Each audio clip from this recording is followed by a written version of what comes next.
মোংলা বন্দর কর্তৃপক্ষ থেকে নতুন একটি নিয়োগ বিজ্ঞপ্তি প্রকাশিত হয়েছে, যেখানে 17টি ক্যাটাগরিতে 139 জনকে নিয়োগ প্রদান করবে এবং এই পদগুলোর ক্ষেত্রে বাংলাদেশের প্রত্যেকটা জেলা থেকে নারী এবং পুরুষ যারা অষ্টম শ্রেণী থেকে শুরু করে স্নাতক পাশে উত্তীর্ণ হয়েছেন তারা আবেদন করতে পারবেন। আজকের এই ভিডিওতে আপনারা এই পদগুলো সম্পর্কে বিস্তারিত জানতে পারবেন, যেমন কোন পদে কতজনকে নিয়োগ প্রদান করবে, কিরকম গ্রেডের বেতন স্কেল প্রদান করবে, আবেদন করার ক্ষেত্রে কিরকম শিক্ষাগত যোগ্যতা ও অভিজ্ঞতার প্রয়োজন হবে, কিভাবে কোথায় গিয়ে আবেদন করবেন, আবেদনের শুরু কবে শেষ কবে, আবেদন করার পর কোন পদের ক্ষেত্রে কত টাকা প্রদান করতে হবে পরীক্ষার ফি বাবদ ইত্যাদি বিষয় সম্পর্কে জানতে পারবেন। সো পদগুলো সম্পর্কে বিস্তারিত জানতে হলে ভিডিওটি না টেনে সম্পূর্ণ দেখতে থাকুন। এখানে চিকিৎসা কর্মকর্তা পদে একজনকে নিয়োগ প্রদান করবে। ইন্টার্নি ট্রেনিং সহ কোনো স্বীকৃত বিশ্ববিদ্যালয় হতে MBBS ডিগ্রি থাকতে হবে। চিকিৎসা কর্মকর্তা অস্থায়ী রাজস্ব এই পদে একজনকে নিয়োগ প্রদান করবে। শিক্ষাগত যোগ্যতা হচ্ছে ইন্টার্নি ট্রেনিং সহ কোনো স্বীকৃত বিশ্ববিদ্যালয় হতে MBBS ডিগ্রি। পরিসংখ্যান কর্মকর্তা পদে একজনকে নিয়োগ প্রদান করবে, স্নাতকোত্তর ডিগ্রি। অর্থনীতি, পরিসংখ্যান বা অঙ্ক বিষয়ে স্নাতকোত্তর ডিগ্রি থাকতে হবে। অর্থ কর্মকর্তা পদে একজনকে নিয়োগ প্রদান করবে, হিসাব বিজ্ঞানে প্রথম শ্রেণী স্নাতকোত্তর ডিগ্রি থাকতে হবে। নিরাপত্তা কর্মকর্তা পদে একজনকে নিয়োগ প্রদান করবে। সামরিক বা আধা সামরিক বাহিনী জুনিয়র কমিশন প্রাপ্ত বা তদন্ত কর্মকর্তা অথবা স্নাতক ডিগ্রি সহ পুলিশ আনসার বিভাগের উপপরিদর্শক বা সহকারী অ্যাডজুটেন্ট বা তদন্ত পদে 4 বছরের অভিজ্ঞতা থাকতে হবে। ট্রাফিক অফিসার পদে 2 জনকে নিয়োগ প্রদান করবে। স্নাতক ডিগ্রি হচ্ছে শিক্ষাগত যোগ্যতা। সহকারী প্রকৌশলী নৌযান এই পদে একজনকে নিয়োগ প্রদান করবে। নৌ অথবা নৌ স্থাপত্য বিষয়ে কমপক্ষে স্নাতক প্রকৌশল ডিগ্রি বা DOT দ্বিতীয় শ্রেণী থাকতে হবে। সহকারী নিরাপত্তা পদে একজনকে নিয়োগ প্রদান করবে। স্নাতক ডিগ্রি সহ সংশ্লিষ্ট কাজে 3 বছরের বাস্তব অভিজ্ঞতা থাকতে হবে। টেকনিশিয়ান প্যাথোলজি পদে একজনকে নিয়োগ প্রদান করবে। প্যাথোলজিতে ডিপ্লোমা বা প্যারামেডিক্স বা সার্টিফিকেট সহ যে কোনো স্বীকৃত বোর্ড হতে মাধ্যমিক স্কুল সার্টিফিকেট পরীক্ষায় উত্তীর্ণ হতে হবে। গবেষণা সহকারী পদে একজনকে নিয়োগ প্রদান করবে। অর্থনীতি, পরিসংখ্যান, গণিত সহ দ্বিতীয় শ্রেণীর স্নাতক ডিগ্রি। রেডিওগ্রাফার বা রেডিওগ্রাফিস্ট পদে একজনকে নিয়োগ প্রদান করবে। রেডিওগ্রাফি ডিপ্লোমা সহ কোনো স্বীকৃত বোর্ড হতে মাধ্যমিক স্কুল সার্টিফিকেট পরীক্ষায় উত্তীর্ণ। মেডিকেল অ্যাসিস্ট্যান্ট পদে একজনকে নিয়োগ প্রদান করবে, মাধ্যমিক স্কুল সার্টিফিকেট প্রাপ্ত এবং মেডিকেল অ্যাসিস্ট্যান্ট কোর্স সনদ পরীক্ষায় উত্তীর্ণ হতে হবে। কম্পাউন্ডার পদে 2 জনকে নিয়োগ প্রদান করবে। কম্পাউন্ডারশিপ সার্টিফিকেট সহ কোনো স্বীকৃত বোর্ড হতে মাধ্যমিক স্কুল সার্টিফিকেট পরীক্ষায় উত্তীর্ণ। লিডিং ফায়ারম্যান পদে 2 জনকে নিয়োগ প্রদান করবে। কমপক্ষে অষ্টম শ্রেণী পাস সহ ফায়ার সার্ভিস এবং সিভিল ডিফেন্সে ট্রেনিং প্রাপ্ত এবং সংশ্লিষ্ট ক্ষেত্রে 3 বছরের বাস্তব অভিজ্ঞতা থাকতে হবে।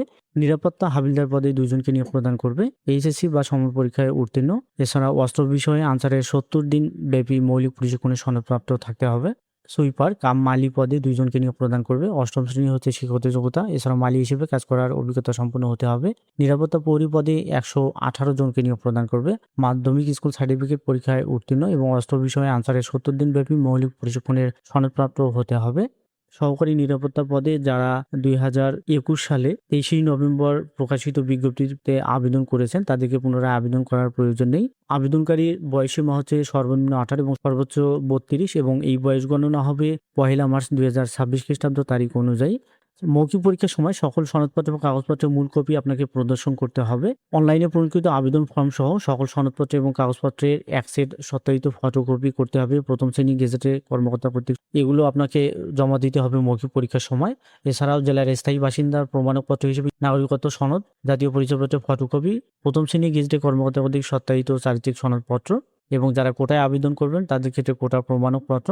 আপনারা অনলাইনে আবেদন করতে পারবেন 29 এপ্রিল 2026 খ্রিস্টাব্দ তারিখ সকাল 9টা থেকে শুরু করে 23 মে বিকাল 5টায় এই সময়ের মধ্যে।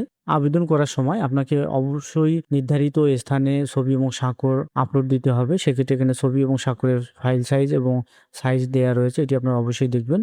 অনলাইনে আবেদনপত্র সাবমিট দেওয়ার পর সেখানে আপনারা পে বাটন দেখতে পারবেন। সেই পে বাটনে ক্লিক করে 1 থেকে 7 নম্বর পদের জন্য 223 টাকা, 8 থেকে 10 নম্বর পদের জন্য 172 টাকা এবং 11 থেকে 13 নম্বর পদের জন্য 121 টাকা, 14 থেকে 17 নম্বর পদের জন্য 69 টাকা প্রদান করতে হবে এবং যারা কোটায় আবেদন করবেন তাদের ক্ষেত্রে সকল পদের জন্য শুধুমাত্র 69 টাকা প্রদান করলেই হবে। আপনারা টাকাটা মোবাইল ফাইন্যান্সিয়াল সার্ভিস যেমন bKash, Nagad, Rocket, M cash, my cash, T cash, sure cash এবং ডেবিট অথবা ক্রেডিট কার্ড থেকে এবং ইন্টারনেট ব্যাংকিং থেকে এবং ওয়ালেট থেকে আপনারা পে করতে পারবেন। আবেদন সংক্রান্ত বিস্তারিত তথ্য আপনারা এই ওয়েবসাইটে পেয়ে যাবেন, সেখানে আপনারা সকল প্রকার আপডেট পাবেন। অনলাইনে আবেদন করার জন্য আপনাকে এই ওয়েবসাইটে প্রবেশ করতে হবে এবং সেখানে একটি অ্যাকাউন্ট তৈরি করতে হবে। অ্যাকাউন্ট তৈরি করার পর আপনাকে ওয়ান টাইমে একটি ওটিপি কোড দেবে, সেই ওটিপি কোড সেখানে ইনপুট করে আপনাকে লগ ইন করতে হবে। লগ ইন করার পর আপনার ওখানে যে বায়োডাটা থাকবে সেই বায়োডাটা আপনাকে পূরণ করতে হবে। আপনি বায়োডাটা যখন সম্পূর্ণরূপে ফিল আপ করবেন, ফিল আপ করার পর আপনাকে সেটি আবার চেক দিতে হবে এবং আপনারা সেটি আবার আপলোড করবেন। আপলোড করার পর আপনারা পে করবেন, তখনই আপনার আবেদনপত্রটি সম্পূর্ণভাবে সাবমিট হবে বা গৃহীত হবে। এছাড়াও এখানে আরও কতগুলো শর্তাবলী উল্লেখ করা রয়েছে, যেগুলো আপনারা আবেদন করার পূর্বে অবশ্যই ভালোভাবে দেখে নেবেন, তাহলে কোনো প্রকার সমস্যা হবে না ইনশাল্লাহ। আজকের এই সার্কুলারটি আপনারা এই ভিডিও ডিসক্রিপশনে সার্কুলার ডাউনলোড লিঙ্ক পেয়ে যাবেন এবং আবেদন করার জন্য আবেদন লিঙ্ক পেয়ে যাবেন। সেখান থেকে আপনারা সার্কুলার ডাউনলোড এবং আবেদন করতে পারবেন।